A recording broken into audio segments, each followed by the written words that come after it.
Guarantee ಹಣ ಯಾವಾಗ ಬರುತ್ತೆ ಅನ್ನೋ ಪ್ರಶ್ನೆ ಜನರಲ್ಲಿ ಮನೆ ಮಾಡಿದೆ. ಇದಕ್ಕೆ ಈಗ ಮಹಿಳಾ ಮತ್ತು ಮಕ್ಕಳ ಕಲ್ಯಾಣ ಇಲಾಖೆ ಒಂದು ಮಾಹಿತಿಯನ್ನ ಕೊಡ್ತಾ ಇದೆ.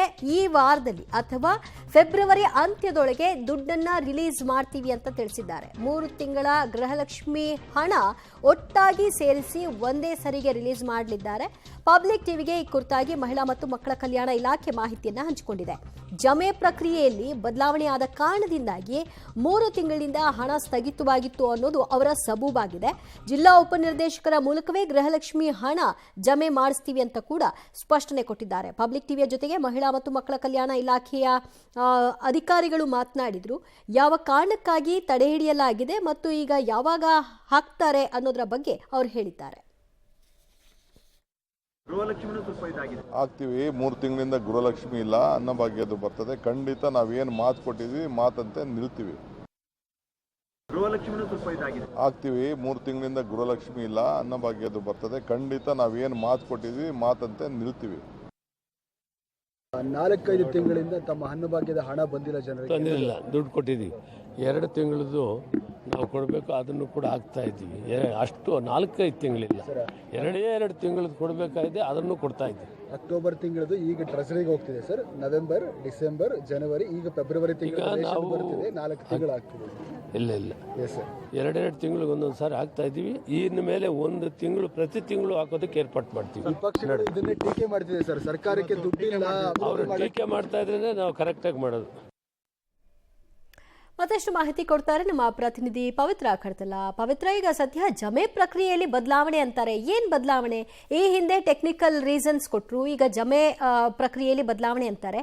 ಕಾರಣಗಳನ್ನ ಹುಡುಕ್ತಿದ್ದಾರಾ, ಹೇಗೆ? ಒಂದು ಅವರು ಹೇಳ್ತಾ ಇರುವಂಥದ್ದು, ಗೃಹಲಕ್ಷ್ಮಿ ಈ ಹಿಂದೆ ಬೆಂಗಳೂರಿನಿಂದ ನೇರವಾಗಿ ಆಯಾಯ ಫಲಾನುಭವಿಗಳ ಅಕೌಂಟ್ಗೆ ಜಮೆ ಆಗ್ತಾ ಇತ್ತು. ಆದರೆ ಈಗ ಗೃಹಲಕ್ಷ್ಮಿಯ ದುಡ್ಡೇನಿದೆ ಅದು ತಾಲೂಕು ಪಂಚಾಯಿತಿಯ ಮೂಲಕ ಜಿಲ್ಲಾ ಉಪನಿರ್ದೇಶಕರ ಆ ಮೂಲಕ ಹಣವನ್ನು ಜಮೆ ಮಾಡುವಂತಹ ಪ್ರಕ್ರಿಯೆಯನ್ನು ಬದಲಾವಣೆ ಮಾಡಿದ್ದೀವಿ ಅಂತ ಹೇಳ್ತಾ ಇದ್ದಾರೆ. ಸರಿ, ಬದಲಾವಣೆ ಪ್ರಕ್ರಿಯೆ ಈ ಹಿಂದೆ ಒಂದಿಷ್ಟು ದೋಷಗಳಿದ್ವು, ಅದನ್ನು ಬದಲಾವಣೆ ಮಾಡ್ತೀರಾ ಸರಿ, ಆದರೆ ಅದಕ್ಕೆ 3 ತಿಂಗಳ ಕಾಲಾವಕಾಶ ಬೇಕಾ ಅನ್ನುವಂಥದ್ದೇ ನಮ್ಮ ಪ್ರಶ್ನೆ. ಯಾಕಂದ್ರೆ ಒಂದು ದತ್ತಾಂಶ ಜಮೆಯ ಪ್ರಕ್ರಿಯೆಯಲ್ಲಿ ಇಷ್ಟೊಂದು ಡಿಲೇ ಆದರೆ ಅದರಲ್ಲೂ ಕೂಡ ಕಂಪ್ಲೀಟ್ ಆಗಿ 3 ತಿಂಗಳ ಹಣ ಏನಿದೆ ಅದು ಕಂಪ್ಲೀಟ್ ಆಗಿ ಸ್ಥಗಿತ ಆಗಿದೆ. ಈಗ ಅಧಿಕಾರಿಗಳು ಹೇಳ್ತಾ ಇರುವಂಥದ್ದು, ಒಂದೇ ಸಲ ನಾವು ದುಡ್ಡನ್ನು ಹಾಕ್ತೀವಿ ಅಂತ ಹೇಳ್ತಾ ಇದ್ದಾರೆ. ಅದು ಈ ವಾರದಲ್ಲಿ, ಫೆಬ್ರವರಿಯ ಈ ವಾರದಲ್ಲಿ ಅಥವಾ ಅಂತ್ಯದಲ್ಲಿ ಹಾಕ್ತೀವಿ ಅಂತ ಹೇಳ್ತಾ ಇದ್ದಾರೆ. ಆದರೆ ಇಷ್ಟೊಂದು ಕಾಲಾವಕಾಶ ಬೇಕಾ ದತ್ತಾಂಶ ಸರಿ ಮಾಡೋದಕ್ಕೆ ಅನ್ನುವಂಥದ್ದು. ಇನ್ನೊಂದು ಕಡೆಗೆ ಅನ್ನಭಾಗ್ಯದ ವಿಚಾರದಲ್ಲೂ ಕೂಡ ಅಷ್ಟೇ, ಅವರು ಕೂಡ ಪ್ರತಿ ಬಾರಿಯೂ ಕೂಡ ಅನ್ನಭಾಗ್ಯದ ದುಡ್ಡು 1 ತಿಂಗಳು ಬಿಟ್ಟು ಇನ್ನೊಂದು ತಿಂಗಳು ಬರ್ತಾ ಇದೆ ಅನ್ನುವಂತಹ ಪ್ರಶ್ನೆಯನ್ನು ಕೇಳಿದಾಗಲೆಲ್ಲ ತಾಂತ್ರಿಕ ದೋಷದ ನೆಪವನ್ನ ಹೇಳ್ತಾರೆ. ಈ ಬಾರಿಯೂ ಕೂಡ ಅದನ್ನೇ ಹೇಳ್ತಾ ಇದ್ದಾರೆ. ಈಗ ಬಹುತೇಕ ಸಾರ್ವಜನಿಕರು ಹೇಳ್ತಾ ಇರುವಂಥದ್ದು, 3 ತಿಂಗಳಿಂದ ನಮಗೆ ಬರ್ತಾನೆ ಇಲ್ಲ ದುಡ್ಡು. ಎಸ್ಪೆಷಲಿ ಗೃಹಲಕ್ಷ್ಮಿಯ ವಿಚಾರದಲ್ಲಂತೂ ಒಂದೊಂದು ಹಬ್ಬ ಇರುವಾಗ ಹಾಕ್ತಾ ಇದ್ದಾರೆ. ವರಮಹಾಲಕ್ಷ್ಮಿ ಹಬ್ಬ ಬಂದಾಗ ಹಾಕ್ತಾರೆ, ಅಥವಾ ಬೇರೆ ಬೇರೆ ದಸರಾ ಹಬ್ಬ ಬಂದಾಗ ಹಾಕ್ತಾರೆ. ಅದಾದ ಬಳಿಕ ಹಾಕೋದೇ ಇಲ್ಲ, ಅಥವಾ 2 ತಿಂಗಳಿಗೊಮ್ಮೆ 3 ತಿಂಗಳಿಗೆ ಒಂದು ಸಲ ಅಷ್ಟೇ ಬರುತ್ತೆ. ಅದನ್ನ ಒಟ್ಟಾಗಿ ಕಳೆದ ತಿಂಗಳು ಪೆಂಡಿಂಗ್ ಇದ್ರೆ ಅದನ್ನ ಒಟ್ಟಾಗಿ ಹಾಕೋದಿಲ್ಲ ಅನ್ನುವಂಥದ್ದು ಸಾರ್ವಜನಿಕರ ಅಭಿಪ್ರಾಯವಾಗಿದೆ.